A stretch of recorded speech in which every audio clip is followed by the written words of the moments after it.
KCN ನ್ಯೂಸ್ಗೆ ಸ್ವಾಗತ. ನಾನು ನಿಮ್ಮ ಸ್ನೇಹರಾಜ್. ಇಂದಿನ ಮುಖ್ಯಾಂಶಗಳು: ಮಳೆ ಕೊರತೆಯಿಂದ ಸಂಕಷ್ಟದಲ್ಲಿರುವ ರೈತರ ನೆರವಿಗೆ ಸರ್ಕಾರ ಬದ್ಧ, ಶಾಸಕ ರಹೀಂ ಖಾನ್. ನದಿಗೆ ರಾಸಾಯನಿಕ ತ್ಯಾಜ್ಯ, 3 ಕೈಗಾರಿಕೆ ಮುಚ್ಚಲು ಈಶ್ವರ್ ಖಂಡ್ರೆ ಸೂಚನೆ. ಜಂತುಹುಳು ಹಾಗೂ ರಕ್ತಹೀನತೆ ನಿಯಂತ್ರಣಕ್ಕೆ ಆಲ್ಬೆಂಡಜೋಲ್ ಮಾತ್ರೆ ತುಂಬಾ ಪ್ರಯೋಜನಕಾರಿ.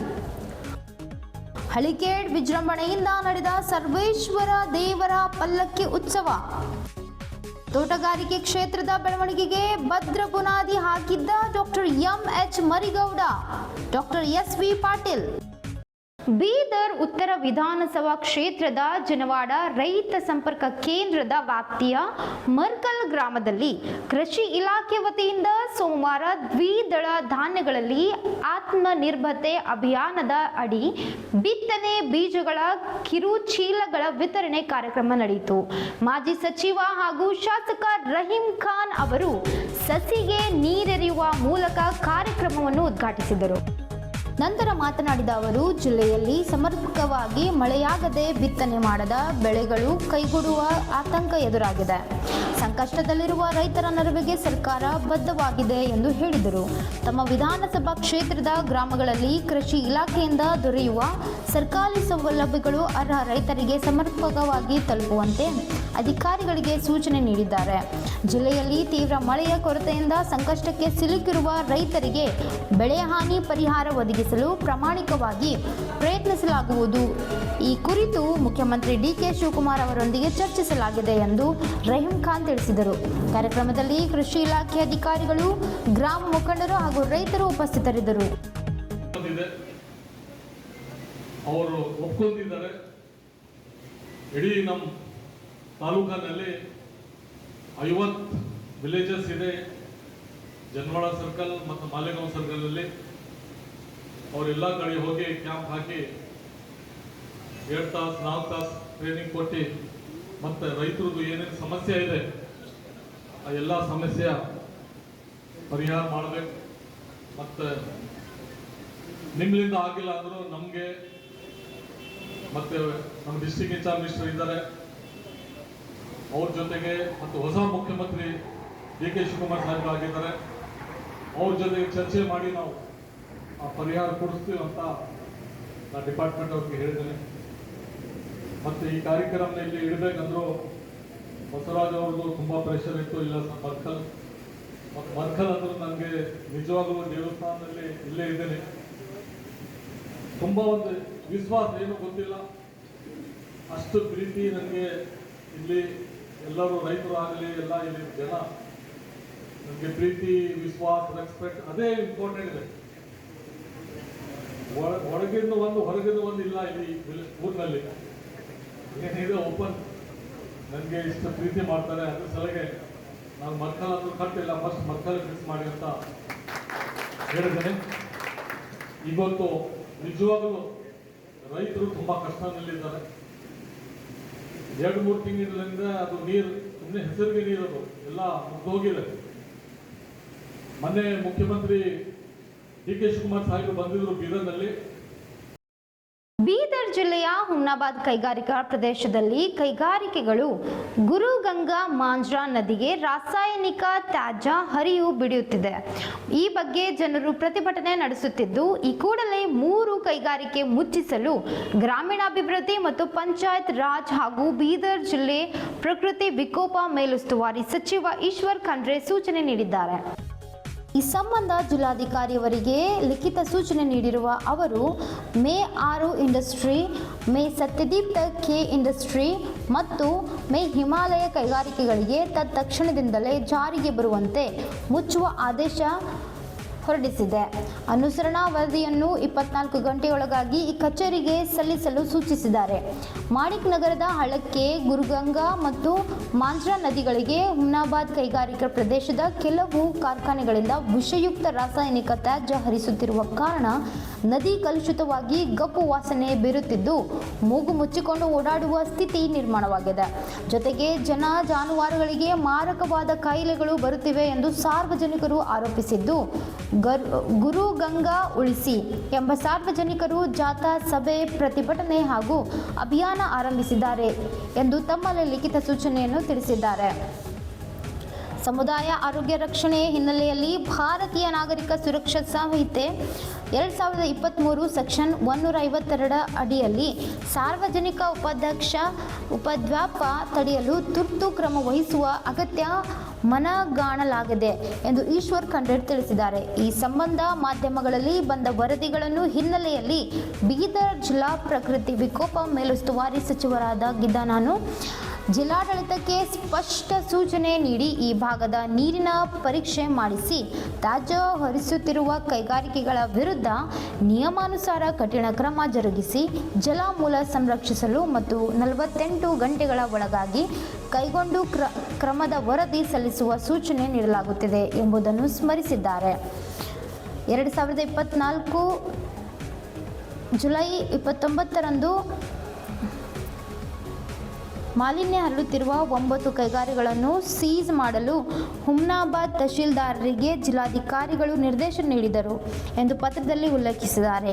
ಮತ್ತು ಈ ಕೈಗಾರಿಕೆಗಳು ಕಾರ್ಯಾಚರಣೆ ಮಾಡಿದ್ದು ಕೈಗಾರಿಕಾ ತ್ಯಾಜ್ಯ ಜಲ ಮೂಲಗಳನ್ನು ಸೇರುತ್ತಿರುವ ಹಿನ್ನೆಲೆಯಲ್ಲಿ ಕುಡಿಯುವ ನೀರಿನ ಮೂಲಗಳು ಕಲುಷಿತವಾಗುತ್ತಿರುವ ಕಾರಣ ಜಲ ಪರಿಸರ ಸಂರಕ್ಷಣೆ, ಸಾರ್ವಜನಿಕರ ಹಿತದೃಷ್ಟಿ ಮತ್ತು ಸಮುದಾಯದ ಆರೋಗ್ಯ ರಕ್ಷಣೆ ಹಿನ್ನೆಲೆಯಲ್ಲಿ ತ್ಯಾಜ್ಯವನ್ನು ಹಳ್ಳಕ್ಕೆ ಹರಿಸುತ್ತಿರುವ ಕೈಗಾರಿಕೆಗಳ ವಿರುದ್ಧ ನಿಯಮಾನುಸಾರ ಕ್ರಮ ಕೈಗೊಳ್ಳುವಂತೆ ಈಶ್ವರ್ ಖಂಡ್ರೆ ನಿರ್ದೇಶನ ನೀಡಿದ್ದಾರೆ.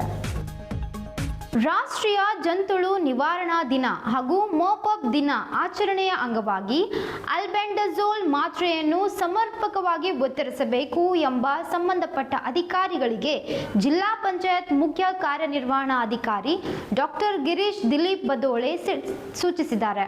ನಗರದ ಜಿಲ್ಲಾ ಪಂಚಾಯತ್ ಸಭಾಂಗಣದಲ್ಲಿ ಇತ್ತೀಚೆಗೆ ರಾಷ್ಟ್ರೀಯ ಜಂತುಳು ನಿವಾರಣಾ ದಿನ 2026 ಆಗಸ್ಟ್ 10 ಹಾಗೂ ಮೋಪಪ್ ದಿನ ಆಗಸ್ಟ್ 17 ಆಚರಣೆಯ ನಿಮಿತ್ತ ಅಲ್ಬೆಂಡಜೋಲ್ ಮಾತ್ರೆ ವಿತರಣಾ ಕಾರ್ಯಕ್ರಮದ ಸಮನ್ವಯ ಸಮಿತಿ ಹಾಗೂ ಗ್ರಾಮ ಆರೋಗ್ಯ ನೈರ್ಮಲ್ಯ ಮತ್ತು ಪೌಷ್ಟಿಕ ಸಮಿತಿ ಸಭೆಯ ಅಧ್ಯಕ್ಷತೆ ವಹಿಸಿ ಅವರು ಮಾತನಾಡಿದ್ದಾರೆ. ಜಂತುಳು ನಿವಾರಣಾ ಕಾರ್ಯಕ್ರಮದ ಉದ್ದೇಶ ಹಾಗೂ ಮಹತ್ವದ ಕುರಿತು ವಿವರಿಸಿ ಅವರು ಜಂತುಳು ಹಾಗೂ ರಕ್ತಹೀನತೆ ನಿಯಂತ್ರಿಸಲು ಇದು ತುಂಬ ಪ್ರಯೋಜನಕಾರಿ ಎಂದು ಅಲ್ಲದೆ ಗ್ರಾಮ ಆರೋಗ್ಯ ನೈರ್ಮಲ್ಯ ಮತ್ತು ಪೌಷ್ಟಿಕ ಸಮಿತಿ ಸಭೆಯಲ್ಲಿ ಈ ಕುರಿತು ಅರಿವು ಮೂಡಿಸಲಾಗುತ್ತಿದೆ ಎಂದು ತಿಳಿಸಿದರು. ಬೀದರ್ ಜಿಲ್ಲಾ RCH ಅಧಿಕಾರಿ ಡಾಕ್ಟರ್ ಮಹಾದೇವಪ್ಪ ಮಳಗೆ ಮಾತನಾಡಿ, ಜಿಲ್ಲೆಯಲ್ಲಿ 1 ವರ್ಷದಿಂದ 19 ವರ್ಷದೊಳಗಿನ ಒಟ್ಟು 6,12,389 ಮಕ್ಕಳ ಗುರಿ ಹೊಂದಲಾಗಿದೆ. ಇದರಲ್ಲಿ 1 ರಿಂದ 2 ವರ್ಷದ 34,025 ಮಕ್ಕಳಿಗೆ ಅರ್ಧ ಅಲ್ಬೆಂಡಜೋಲ್ ಮಾತ್ರೆ ಹಾಗೂ 3 ರಿಂದ 19 ವರ್ಷದ 5,78,364 ಮಕ್ಕಳಿಗೆ ಒಂದು ಪೂರ್ಣ ಮಾತ್ರೆ ನೀಡಬೇಕಾಗಿದ್ದು ಒಟ್ಟು 5,95,377 ಮಕ್ಕಳಿಗೆ ಅಲ್ಬೆಂಡಜೋಲ್ ಮಾತ್ರೆಯ ಅವಶ್ಯಕತೆ ಇರುತ್ತದೆ. ಜಿಲ್ಲೆಯಾದ್ಯಂತ 2026 ಆಗಸ್ಟ್ 10ರಂದು ಪ್ರತಿ ಶಾಲಾ ಕಾಲೇಜುಗಳಲ್ಲಿ ಹಾಗೂ ಅಂಗನವಾಡಿ ಕೇಂದ್ರಗಳಲ್ಲಿ ಅಲ್ಬೆಂಡಜೋಲ್ ಮಾತ್ರೆ ವಿತರಿಸಲಾಗುತ್ತಿದ್ದು ಬಾಕಿ ಉಳಿದ ಮಕ್ಕಳಿಗೆ 2026 ಆಗಸ್ಟ್ 17ರಂದು ಮಾಪಪ್ ಕಾರ್ಯಕ್ರಮದ ಮೂಲಕ ನೀಡಲಾಗುತ್ತದೆ ಎಂದರು. ಈ ಸಂದರ್ಭದಲ್ಲಿ ಬೀದರ್ ಜಿಲ್ಲಾ ಕುಷ್ಠರೋಗ ನಿರ್ಮೂಲನಾ ಅಧಿಕಾರಿ doctor Kiran Patil, DMO doctor Rajashekhar Patil, DLO doctor Kiran Patil, DDPU ಪ್ರಭಾರಿ ಉಪನಿರ್ದೇಶಕರಾದ ಚಂದ್ರಕಾಂತ್ ಗಂಗಶೆಟ್ಟಿ, DDPI ಪ್ರಭಾರಿ ಶ್ರೀಮತಿ ಪ್ರತಿಭಾ R, ಡಾಕ್ಟರ್ ಮಂಜು ಭೋಸ್ಲೆ, ಸರ್ಕಾರಿ ತಾಂತ್ರಿಕ ಶಿಕ್ಷಣ ಇಲಾಖೆಯ ಪ್ರಾಂಶುಪಾಲರಾದ ಶಬ್ರೇಶ್ ಹಂಚೆ, DWCD ಶ್ರೀಕಾಂತ್, ಮಹಾನಗರ ಪಾಲಿಕೆಯ HIO Vinod Kumar, DHEO Shrimati Shashikala B Sinnur, ಬೀದರ್ನ ಎಲ್ಲ ತಾಲೂಕು ಆರೋಗ್ಯಾಧಿಕಾರಿಗಳು, ತಾಲೂಕಿನ ಸೇರಿದಂತೆ ಸಿಬ್ಬಂದಿಗಳು ಇದ್ದರು. ಹುಮ್ನಾಬಾದ್ ತಾಲೂಕಿನ ಹಳಿಕೇಡ್ B ಪಟ್ಟಣದಲ್ಲಿನ ಸರ್ವೇಶ್ವರನ ದೇವಾಲಯದಲ್ಲಿ ರವಿವಾರ ವೇಳೆ ವಿಜೃಂಭಣೆಯಿಂದ ಪಲ್ಲಕ್ಕಿ ಉತ್ಸವ ಜರುಗಿತು. ಶತಮಾನಗಳಿಗಿಂತಲೂ ಪುರಾತನವಾದ ಸರ್ವೇಶ್ವರನ ದೇವಾಲಯಕ್ಕೆ ತನ್ನದೇ ಆದ ಇತಿಹಾಸವಿದೆ. ಇದನ್ನು ಯಾರು ಪ್ರತಿಷ್ಠಾಪಿಸಿರುತ್ತಾರೆ ನಿಖರವಾಗಿ ಹೇಳಲು ಸಾಧ್ಯವಿಲ್ಲ. ಇದು ಸ್ವಯಂ ಶಿವ ಗಿಡ ಗಂಟೆಗಳಿಂದ ಸುತ್ತುವರೆದಿರುವ ಶಿವಲಿಂಗವನ್ನು ವಿಪ್ರ ಸಮುದಾಯದವರು ಕೂಡಿಕೊಂಡು ಚಿಕ್ಕದಾದ ಗರ್ಭಗುಡಿಯನ್ನೇ ನಿರ್ಮಿಸಿರುತ್ತಾರೆ.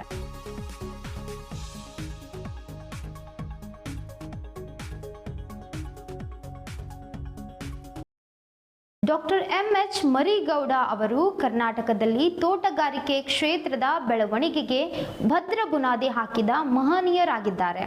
ರೈತಪರ ಯೋಜನೆಗಳು, ಗುಣಮಟ್ಟದ ಸಸಿಗಳ ಉತ್ಪಾದನೆ, ತೋಟಗಾರಿಕೆ ಬೆಳೆಗಳ ವಿಸ್ತರಣೆ ಹಾಗೂ ವೈಜ್ಞಾನಿಕ ಕೃಷಿ ಪದ್ಧತಿಗಳ ಪ್ರಸಾರದಲ್ಲಿ ಅವರ ಸೇವೆ ಅನನ್ಯವಾಗಿದೆ ಎಂದು ತೋಟಗಾರಿಕೆ ಮಹಾವಿದ್ಯಾಲಯದ ಡೀನ್ ಡಾಕ್ಟರ್ SV ಪಾಟೀಲ್ ತಿಳಿಸಿದ್ದಾರೆ. ಬೀದರ್ ತೋಟಗಾರಿಕೆ ಮಹಾವಿದ್ಯಾಲಯದಲ್ಲಿ ಇತ್ತೀಚೆಗೆ ನಡೆದ ತೋಟಗಾರಿಕೆ ವಿಸ್ತರಣಾ ಶಿಕ್ಷಣ ಕೇಂದ್ರ ಮತ್ತು ರಾಷ್ಟ್ರೀಯ ಸೇವಾ ಯೋಜನೆ ಘಟಕದ ಸಂಯುಕ್ತಾಶ್ರಯದಲ್ಲಿ ಡಾಕ್ಟರ್ MH ಮರಿಗೌಡರ 110ನೇ ಜನ್ಮದಿನದ ನಿಮಿತ್ತ ಏರ್ಪಡಿಸಲಾಗಿದ್ದು, ರಾಷ್ಟ್ರೀಯ ತೋಟಗಾರಿಕೆ ದಿನಾಚರಣೆ ಕಾರ್ಯಕ್ರಮವನ್ನು ಉದ್ಘಾಟಿಸಿ ಅವರು ಮಾತನಾಡಿದರು.